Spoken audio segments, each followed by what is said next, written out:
ยังฟังแน่นตอนไอ้ขอเป็นแฟนกับนางน้องเมื่อปีก่อนเมืองไกลสอนถิ่นภูกาน้องพาอายได้เที่ยวสมพระธาตุโพนบ่นัดไว้สิหากหนึ่งบ่มีสองสาวสวรรค์อายไม้ปองเป็นคู่ของในใจอาย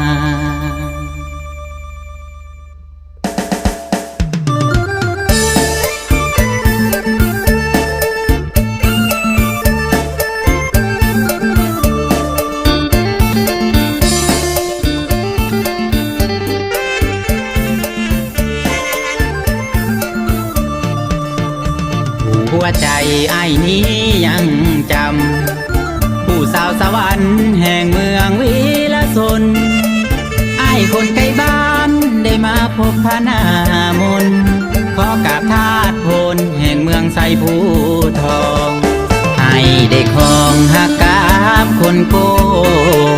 ป่าใจพะโลงามแท่น้อง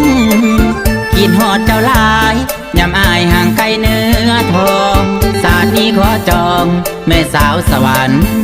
คนงามตามนัดไว้ปีหน้าจะไปขอน้องเป็นครูใจหดหูอายอยู่บ่ได้คิดถึงเจ้าสุยามถ่ายลำน้องพายางกินลมทรงเพียงหลวงน้ำกันจือบ่ลืมวันนั้นหัวใจของอายคือสาวสวรรค์เคยสัญญามันจะหักกันบ่มีเสื่อมคลายหักน้องอีหลีทุกนาทีบ่หลงลืมใดเพราะน้องนั้นคือหัวใจของอายคนเดียวเท่านั้นสายสุยอต้อยปีดกที่น้องลำจันเคยสัญญามันจะหักกันบ่มีถ่ายทอนจงจำสัญญาสาบานอย่าได้เสื่อมคอน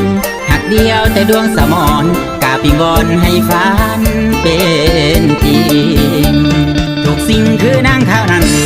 ทุกสิ่งคือนางข้าวนั้นผู้สาวสวรรค์คิดฮอดหู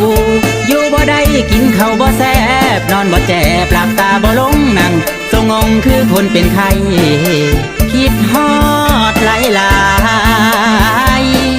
แท้เด้น้อง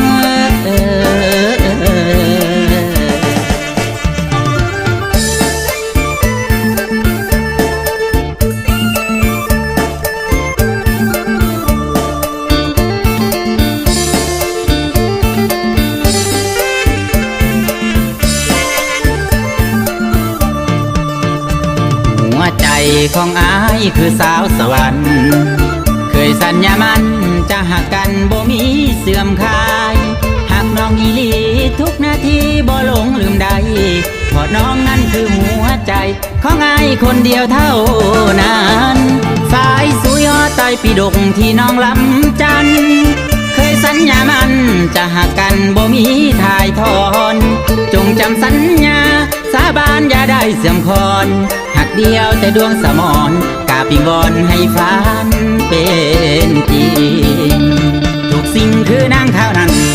ทุกสิ่งคือนางข้าวนั้นผู้สาวสวรรค์คิดฮอดหูอยู่บ่ได้กินข้าวบ่แซ่บนอนบ่แจบหลับตาบ่ลงนั่งทรงงคือคนเป็นไข้